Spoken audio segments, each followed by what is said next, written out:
So just remind ourselves the story so far, right? This is our exploration of the Book of Ruth, and everything comes with life itself. Last time what we saw is that although, the book ostensibly is a story of a girl, Ruth, who converts into Judaism and ends up becoming the great-grandmother of King David. And from there, all the Davidic lineage, all the way to Mashiach. But what we saw last time is that along the way, we're actually dealing with a gigantic multi-generational episode that really threatens, with a question at the core, that threatens to unravel everything that the whole Jewish project is about. And that was the question of how kindness can ever be done that doesn't crush the recipient of it. And that's a question that prompted Lot, nephew of Abraham, as we saw last time, to leave him, abandon him, and turn to the civilizations that thought kindness was a terrible idea. Sodom in the Torah, and their descendant culture, Moab. And our episode literally opens with the same problem, with the rich people wanting to get away from giving charity, ending up going to Moab, exactly there. And it's out of there, when the family all dies and Naomi returns, that her daughter-in-law Ruth, the Moabite, comes to the Jewish people. And that means she's coming back with an answer. We've literally been waiting centuries for this moment. It's like the great family reconciliation. And she's not just converting into the Jewish people. She's not just becoming a member of us. She's actually bringing back and going to resolve this issue. Now, I'm going to take a look at chapter 2. I'm going to do a bit less inside this week than last week, but we'll still have to touch the text a little bit, because without that, we're going to miss a lot of the subtleties. There is so much we're missing, by the way. Hopefully, you'll all be so excited by all this learning that you'll go yourselves in your spare time, get a chavrusa, get someone to teach you, or learn it yourself, and you'll start to notice literally every pasuk, every single verse here has something beautiful going on. Okay, now chapter 2 opens with a kind of almost like ironic background, so that you, the viewer, are meant to notice like there's something going on here that people inside the story might not have put together. And that's Naomi has a relative through her husband. We're over the page 1270 if you're using the Art Scroll printouts here. A very powerful individual from the same family. His name is Boaz. Now, you should know that in the whole of Tanakh, we do not meet anybody called Boaz, but we're going to discover a lot of things about him. He only appears in this story. We've already noticed in this introduction, he's clearly powerful. It will soon become apparent that he's a wealthy person as well. And in fact, towards the end of the story, we will realize that he is a judge. He's capable of marshalling a court together and actually promulgating a law that becomes a national law, which suggests he is one of the supreme judges of the generation in the town of Bethlehem. There is a judge we meet in the Book of Judges from the same place. His name is Ivtzan, and the rabbis say it's the same person. Many biblical characters, for various reasons, go by different names. And in fact, the rabbis say Ivtzan had a tragic life. He had built himself up and done all these tremendous things, built a whole family, and then whether it was a plague or pandemic or just a decree from heaven, he basically ended up burying his last child on this day. And we're going to see he's coming back, and he's coming back, I think he's burying his wife or his child or something, but his family's finished. And he takes himself on a new name, and this becomes the character Boaz. One way or the other, we have this person Boaz who's related, and then comes what seems to be a very innocuous verse that doesn't really make sense, but you could just dismiss it if it didn't become part of the story. And that's the verse number 2, where Ruth says to her mother-in-law, to Naomi, she says, "Let me go into the field and glean among ears of grain behind someone in whose eyes I find favor." Yeah, she says, go and do that. Now, let's see, what's going on here? What is this? What's happening? Well, she's going to fields to glean. What's the story? Now, many of you will know this. There's a biblical law at work over here. What is this biblical law? This is the beginning of the harvest season, right? That's what we notice. They arrive back in the second day of Pesach, the day called the Omer, the beginning of the wheat harvest, the barley harvest. And there's a halacha, there's a mitzvah in the Torah, that, not quite tithing, but very similar to tithing. The mitzvah is, it's one of the best ways to give dignity to the poor people. You don't just give them charity, but as you're harvesting, they enter the field. First of all, you leave a section of the field which is not for your own good, it's for the poor people to come. But they feel like everyone else. All the harvesters are in the field, and they're also in the field. Now, anyone looking on wouldn't realize that bit's for them. So that's the first thing to do, it's called payah. There's another principle called leket, which is every time the harvesters drop anything, the poor people can go in the row behind them and pick it up.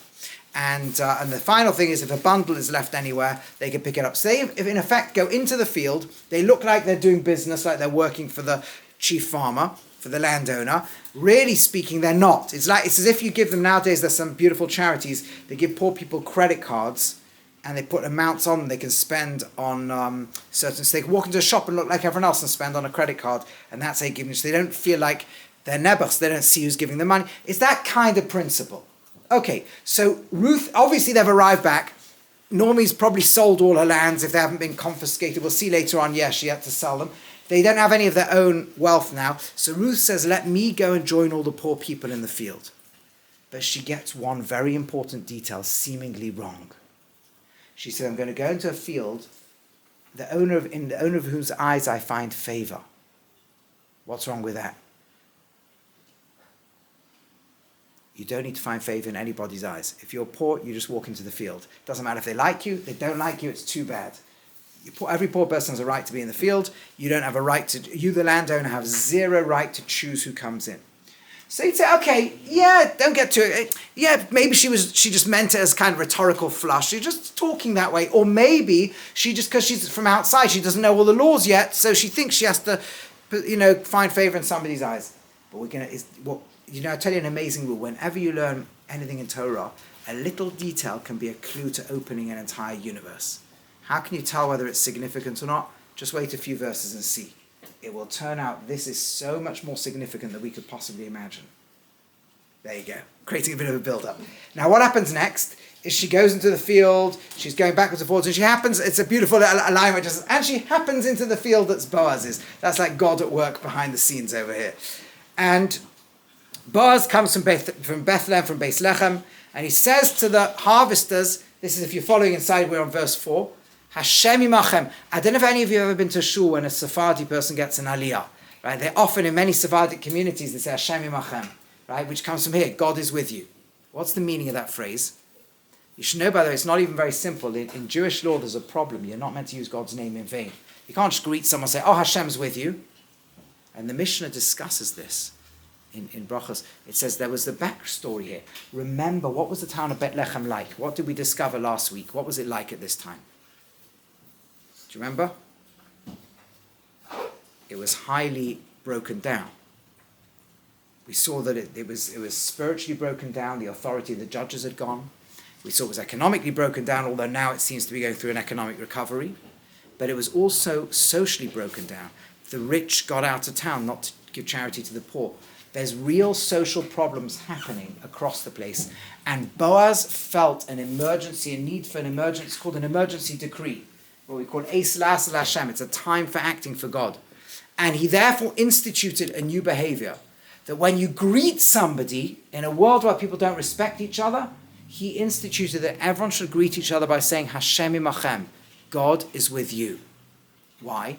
Because if I want to get close to God, I've got to have a relationship with you. And the person would answer back, Yevarechacha Hashem, well then may God bless you. If God's with me, I'm going to bless you. And he did it to try to get people to shift the way they look at one another. And so we feel he's also sensitive to the social and religious and moral problems going on, and he's trying to do something about it. Okay, and then he turns around, and the next bit, I'm not going to go through inside, but he turns to one of the boys who's in charge of the harvest and says, who's that girl over there? The vast majority of poor people who came to the fields were men. There weren't a lot of women who came. There were a few women around. Widows could be. Okay, so but who's this? He probably knew all the local townspeople, but he's never seen her before. Who is she? And at first the fellow starts talking a little bit potentially derogatorily about her. And then he suddenly switches tones and says, he starts saying, well, she's a girl, a Moabite, and then she starts saying, well, actually, she's been really good. She's been sitting all day and harvesting and working so hard. And it's not clear what's responsible for the tone. There's a book called Rising Moon, a commentary on the Megillah by Rabbi Miller, I think I mentioned last time, his teacher, Rabbi Weinberg, and they both suggest there's a parallel to this in the book of Esther, when Achashverosh turns to Esther and says, you know how many people have been killed all over this is crazy. And then he says, what else would you like to do? And the Gemara describes like a little angel came hit him. In other words, something awakens and he realizes, ooh, I've got the wrong end of the stick here.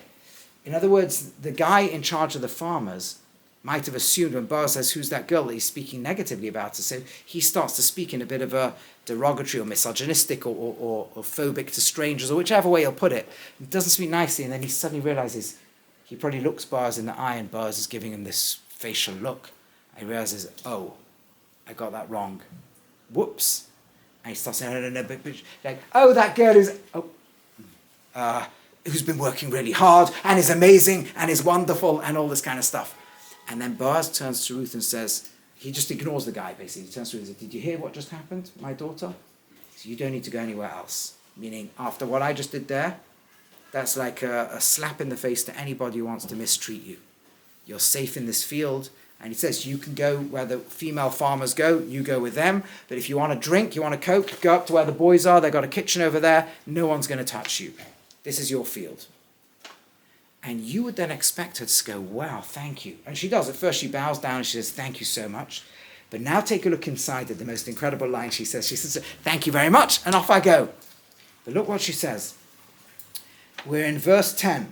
Pasuk Yud. Vatipa al panash. She falls on her face. Vatishtachar. So she bows to the ground. Vatomer lov, and she says, Madua matzasi chen beinecha lakireinu vanoichi nachria. Why are you being nice to me? It's like, I've got to interview you over here. You think, Ruth, just, this is great. Just say thank you very much and get on with it. Why are you stopping to interview the guy to see why he's being so nice? And look at what Boaz answers. Vayan Boaz, verse 11, Boaz replies, Vayomer, and he says, who gave to gadli, it has surely been told to me, how wonderfully you've been looking after your mother-in-law. When your husband died, and you let go of your father and your mother, and the land of your birthplace. Where have we heard a phrase like that before? With Abraham, right? God says, the very first thing God says to him that we receive in the Torah is, go for yourself from your parents' house, right? From your land of your birthplace, right? From what's it called? From your land, from your birthplace, Beis Avicha, from your father's home.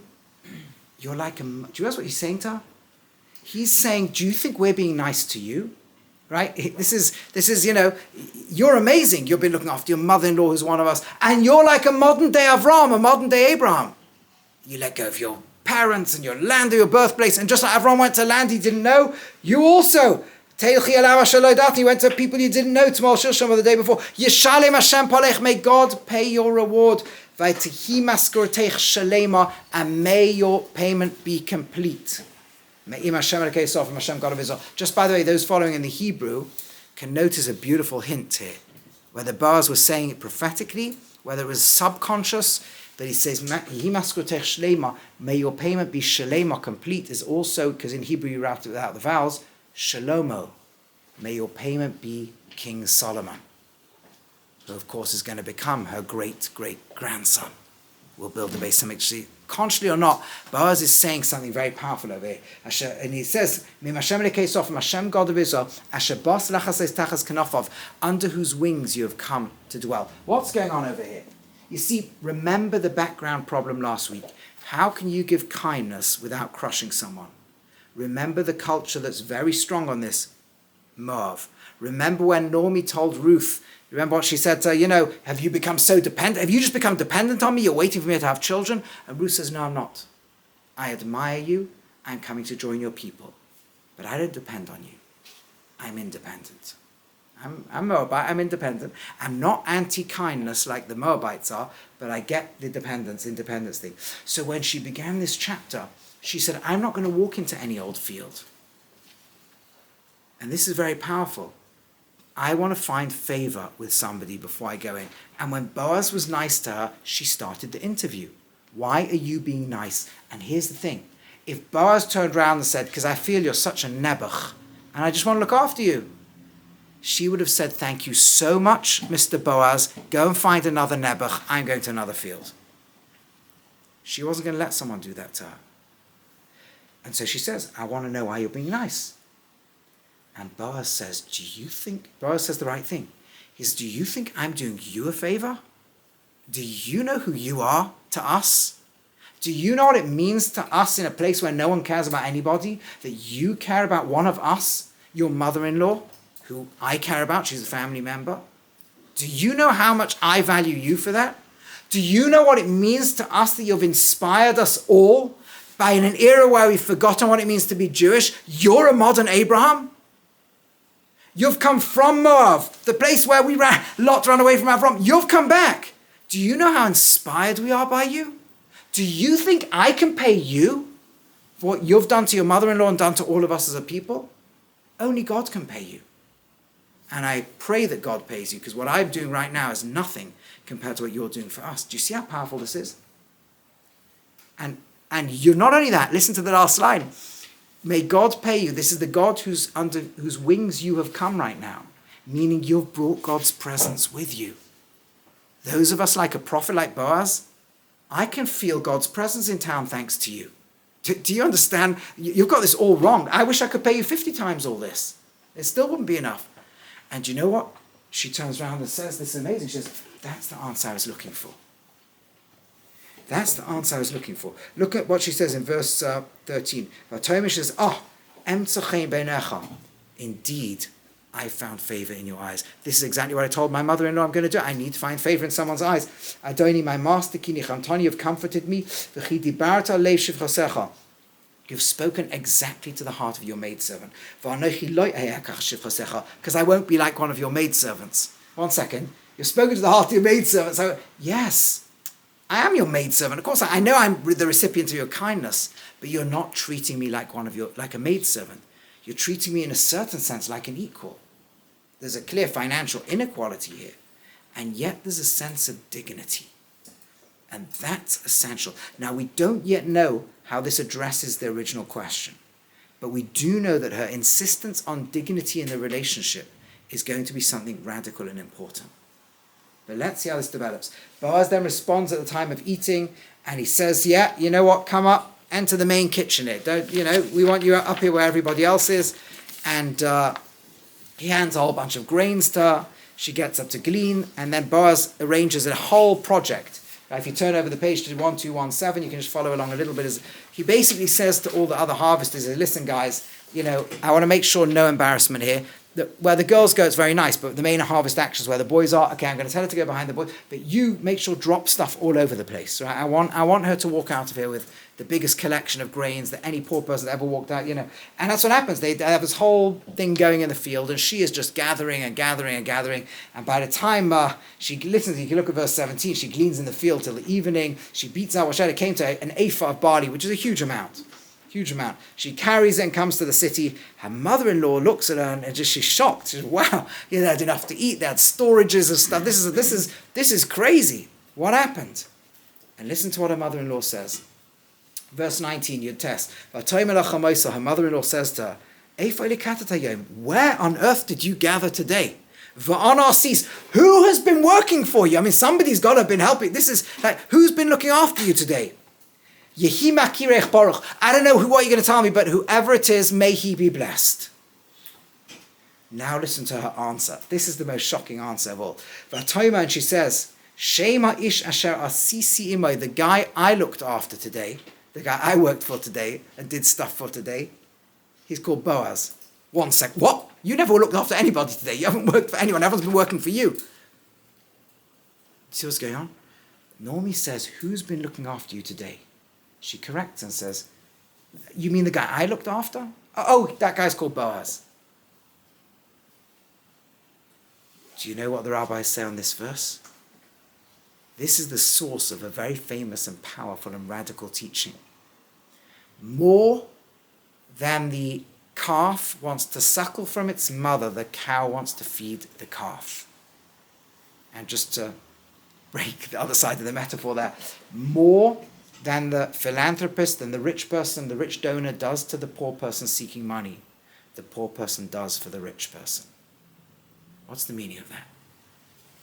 No, Ruth says, listen, Norma, you got this all wrong. And you have to get who I am. You have to get what's going on. I told you I'm anti all this receiving charity. Do you understand there was a deal today?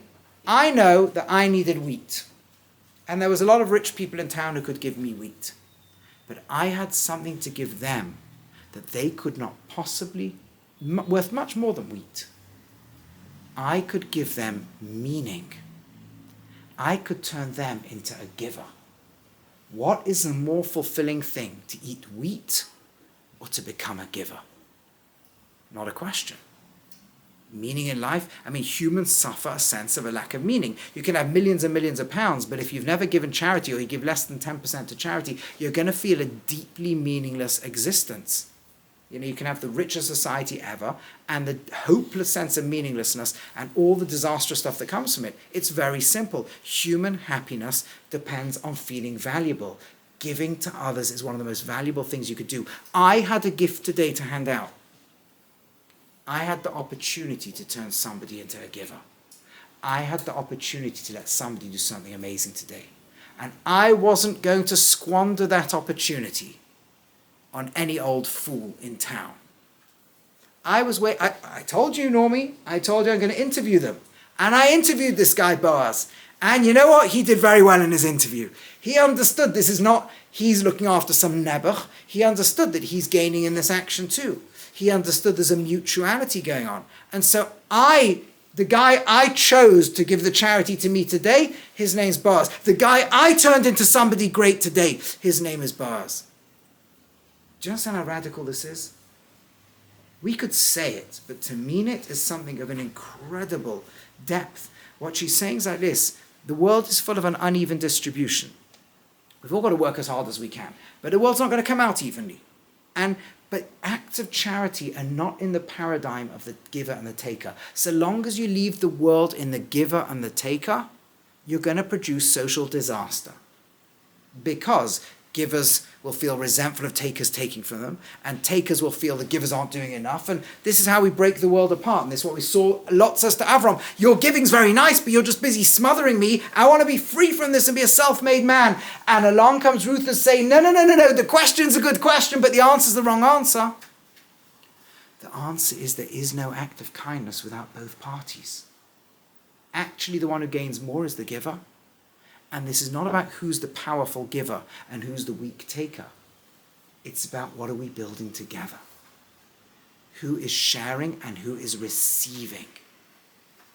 In a certain sense, the greatest acts of kindness we do as givers is actually letting the other person give as well. Is being receivers. Is trying to break this paradigm down of who's powerful and who's not. When you love somebody, there are people in the world who can give kindness and kindness and kindness, but never be vulnerable enough to let someone give to them. But a real relationship, you don't just love, you allow yourself to receive love too. Not in a selfish way, but in a way that builds both of you. And this is built into the laws of charity, right? The greatest charity is giving somebody a job. Let them give back to you. Let them feel an equal. But that's what Ruth is saying. This can work from both sides. We have to understand that Hashem builds a world where we need one another. And in being vulnerable and in letting you give to me, I make you great. And then we're actually partners. But I wanted, says Ruth, him to understand that too, so that we could really do this thing together. So that we can both become elevated. Now, it turns out that unbeknownst to her, this has already had a significant impact. In fact, she doesn't realize it, but what started in the morning as the boys being boys, or being very slightly mistreating a vulnerable woman and a stranger in town and a convert and has turned into a whole field of people dedicated to looking after. So they've changed in this process. And the further deeper you go in the book, the more this is going to develop and enrichen and turn from being a sweet little statement into an actual philosophy that everybody lives by, that transforms the entire town, transforms the entire people of Yehuda, of Judea, and ends up transforming the whole Jewish people and preparing the nation to receive King David. It is no less radical than that. And this is, by the way, the powerful secret I told you last time, that one of the deep points in Tanakh is you do not change a society if you cannot change the way people relate to one another. You can have the most beautiful political idea, but if people can't make relationships work in a deep way, in a real way, in this type of way, forget building a society. Everyone's just going to resent each other and it'll all crumble sooner or later. Build a world on individualism and it's all over. You got the givers, you got the takers, you got the power, you got the powerless, you got the whole thing fighting each other. She's building a whole new universe. But before we even get into what we'll look at hopefully next week and the week after, how this becomes more and more developed in chapters 3 and 4, and how this really, really works, and there's some amazing things to see there, we can already begin to see a hint now as to how this is going to answer all those questions. You see, Lot turns to Avram and says, your kindness crushes people. And that's true if it's all about who's the giver and who's the taker. But once relationships become about who's receiving and who's sharing, then we're building everything mutually. Not only is that going to be true in human relationships, but that will be equally true in our relationship with God himself. Remember, there's an existential human need to rebel against God. It's very deep inside us. It's there at the very beginning of the Garden of Eden. Adam only uses the word Anochi, I exist, after the sin. Because God, otherwise, am I not just a figment of your imagination? I'm what I'm meant to be, just a religious guy who kind of does stuff and receives infinity. I mean, yeah, I just feel like Mr. Nebuch. No. Do you understand the one thing God can't do? Is have somebody out there to receive his love and his goodness? Is that God becomes actualized through us? Is we as the receivers of his goodness are making a powerful choice to turn God into the giver? Do you understand how powerful that is? Does God need it? No. Does he want it? Yes. Does he give us that opportunity of actualizing something that he didn't have alone? Absolutely. You and me are the source of bringing God's light into the consciousness of a being other than God. We are fulfilling God's will. We are literally turning God's dream into actuality. Do you know how powerful that is? In a certain sense, there's such a deep mutuality in that. God gives a Torah. And the very first word he says to us is, Anochi, I am presenting myself to you. I'm being vulnerable to you. I'm offering myself to be the giver. But if you don't receive, I say when you come to offer someone a gift and they don't receive it from you, that hurts too. Receiving is an act of kindness too. I want you to do this, my people, says Hashem. And the first person who's really deeply internalized this in a way that nobody else ever has and maybe nobody else fully ever will is Ruth. She's the one who can do this. And from her, we're all going to learn to the best of our ability how to do it. And when we do that, Shavuos becomes, we call it Zman Matan Torah, so at a time God gives us a Torah. But we've got to be makabel. We've done somewhat receive. We think receiving very nice. We receive the gift. Okay, so we've got to put a bit of effort into learning it and keep. It's much deeper than that. We turn God into a giver in that moment. We do to God what Ruth did to Boaz. Do you see how powerful this is? You see how radical and transformative it is? And then the chapter finishes. And it's like this. Naomi says, that's it, wow. We can now thank Hashem, who has not held back his kindness from the living and the dead. You don't realize this, but he happens to be our Redeemer.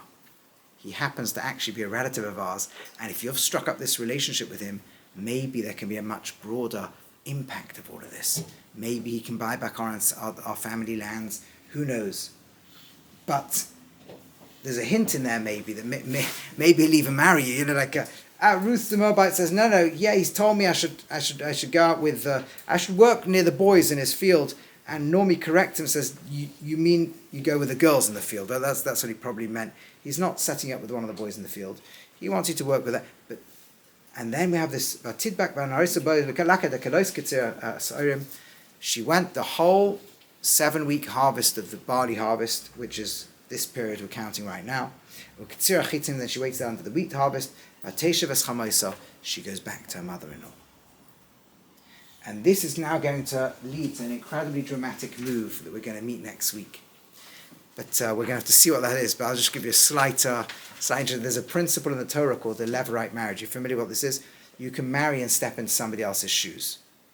Basically what would happen is, in pre-Torah times, anyone who died, any man who died in particular, and there's ancestral land ownership, a relative could marry the widow and basically be like a surrogate father, have the children that person who died couldn't have, basically. That's how it would work.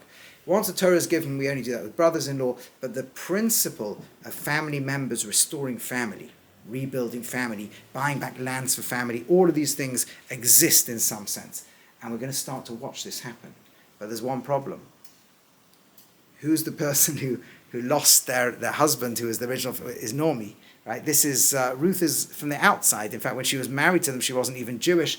So this is going to require basically what's going to happen over here. I'll just give you the slight forwarding, is Naomi's going to end up playing multiple roles. They're going to all play multiple roles. And normally we think like this, in every situation in life, right?